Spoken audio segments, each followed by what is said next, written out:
Minister Reynolds, why are you still allowing arms exports to Israel? We have Our British already fighter made measures parts on being that. used. Do you have blood on your hands, Minister Reynolds? Why can't you stop these arms exports? Are the US not letting you? Do you have blood on your hands, sir? So I'm outside Chatham House where Jonathan Reynolds, the Business and Trade Secretary, has just gone in for a speech at a global trade event. We asked him why Britain is still allowing arms exports to Israel. Although there's supposedly an embargo, we know that fighter jet parts for Israel's most deadly fighter jets are still being allowed to leave British factories. They go off to the US where they're then onwards exported to Israel. I mean, on your question on the trade strategy. In genocide. This government is still exporting F-35 parts for Israel. Stop arming Israel! Yeah, myself and one other activist got up, took out Palestine flags, got up on the stage in front of Jonathan Reynolds and told him he was complicit in genocide because he's the one who licenses arms exports, including parts for F-35 fighter jets, which just last week Israel used to massacre 400 people. For this invite, for this lovely... This man and his government are complicit in genocide. Excuse me, sir. The F-35s are massacring Palestinians.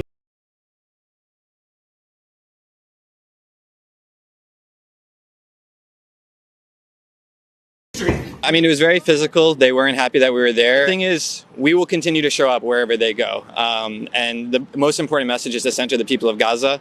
And the risks that we take are nothing compared to the dangers that they face every single day. And it's our moral duty to make these forms of complicity visible, whether that involves a small risk to ourselves or not. Despite the intensifying humanitarian crisis in Gaza and mounting calls for an arms embargo, the United Kingdom continues to authorize arms exports to Israel, a policy now facing fierce criticism from human rights advocates and members of the public. At the center of the storm is Labour's Jonathan Reynolds, who has come under direct fire from activists accusing him of complicity in what they allege amounts to war crimes and genocide. Reynolds, the shadow business and trade secretary, was publicly confronted this week by pro-Palestinian demonstrators who demanded accountability for the UK's ongoing export of weapons components, including parts for the US-manufactured F-35 fighter jets used by the Israeli Defense Forces. The confrontation, captured in a viral video, took place outside a Labour event, where activists demanded answers regarding his department's approval of military equipment licenses. The activists' accusations are rooted in a growing body of evidence implicating Western-supplied weapons in the rising Palestinian civilian death toll. According to figures from humanitarian organizations and the UN, thousands have died since the latest escalation of Israeli military operations began, including large numbers of women and children. The use of advanced aerial weaponry in densely populated areas, including hospitals and refugee camps, has fueled calls from legal scholars and human rights groups for an immediate suspension of arms shipments to Israel. By continuing to supply weapons or components of weapons to a military that is killing civilians with impunity, the UK is not just complicit. It's enabling this violence, said one activist who participated in the confrontation. Jonathan Reynolds has blood on his hands if he continues to defend this policy. Reynolds, when asked directly about these accusations, refused to comment on specific licenses, but insisted the government complies with international law in all export decisions. We take our export control responsibilities extremely seriously, he said in a prior interview. Each license is assessed against a consolidated set of criteria. But critics argue this boilerplate response is no longer sufficient, especially in light of rulings by the International Court of Justice, which have placed Israel under scrutiny for actions that may constitute violations of the Genocide Convention.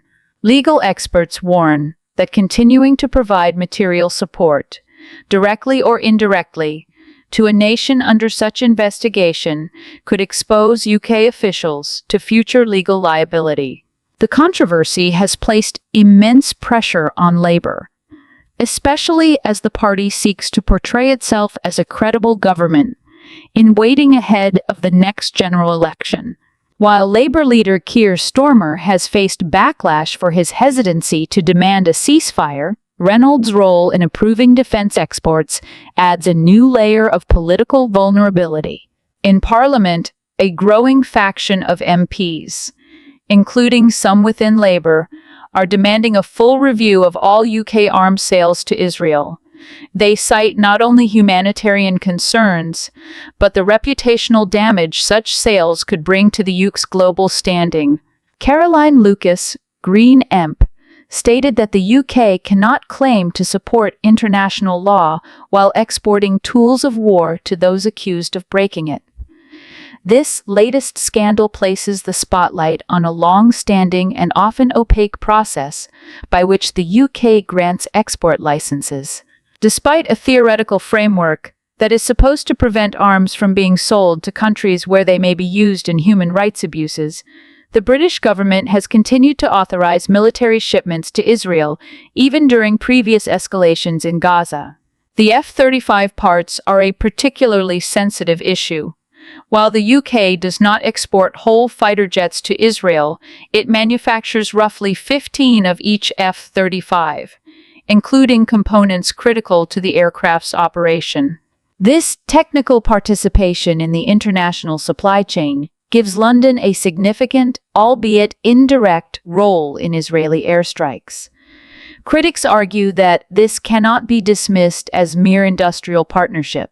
As the war in Gaza shows no signs of abating and international outrage grows louder, the UK's continued involvement in arming Israel is becoming increasingly indefensible in the eyes of activists, lawyers, and many voters. For Jonathan Reynolds, the question isn't just about policy. It's about morality, legality, and the limits of political responsibility in a world where silence can be complicity. All of that rubbish that's on the streets needs to be cleared, and I've been seeing the improvement that's happened through the council's endeavours working with the government and our department. Perfect, thank you. You have spoken in the past, haven't you, Angela Rayner, about your links and your union background. Is this the best way to be treating union workers at this time? Well, we know that the council have been engaged in consultation and discussion and negotiation with Unite. That's a good move. That's happened over the weekend and the last couple of days. There is a significantly improved offer on the table for the workers, and I'm urging Unite to suspend their action and to accept that offer. Would that offer mean that no worker would have to lose around £8,000 of their salary? Well, I'm not getting into the details of that offer, but what I will say, it's a very significant improved offer that the council have made, and I'm urging Unite to suspend that action and to accept that offer. We want to see a fair resolution to this. We know that there was historic unequal pay here in Birmingham, which caused some of the challenges it had when it issued the Section 114 bankruptcy notice. We want to see a fair process and negotiation, and I think the offer that's on the table now is significantly improved, and that Unite should suspend their action and accept that offer. Angela Rayner has thrown her weight behind striking refuse workers in Birmingham, urging them to continue their industrial action in a bold show of support for union power. Even as mounds of uncollected rubbish line the city's streets and the Labour-run council pleads for calm, the dispute, now entering its second month, centers on pay and working conditions, with the striking workers accusing the council of mistreatment and bad faith negotiations.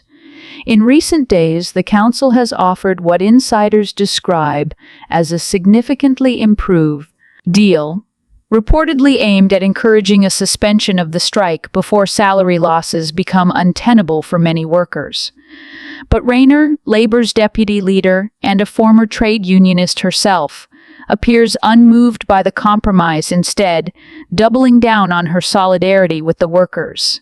"I know what it's like to fight for dignity on the job," Rayner told a crowd of union members at a rally near Victoria Square. "And I will never, ever tell working people to lay down their tools when they're being mistreated, no matter how messy the situation gets." Her remarks drew cheers from union officials, but raised eyebrows among local leaders, who say the strike is now having a visible impact on public health and safety. Birmingham city centre has become a patchwork of overflowing bins, black bags torn open by vermin, and foul-smelling piles of refuse gathering outside shops, and residential blocks. Local businesses have reported a sharp drop in footfall, and public frustration is growing. In response, the council has ramped up street cleaning operations in an effort to mitigate the disruption, deploying temporary contractors and expanding sanitation shifts. While these emergency measures have helped stem the worst of the buildup, they remain a temporary fix to what is clearly a deeper labor relations crisis.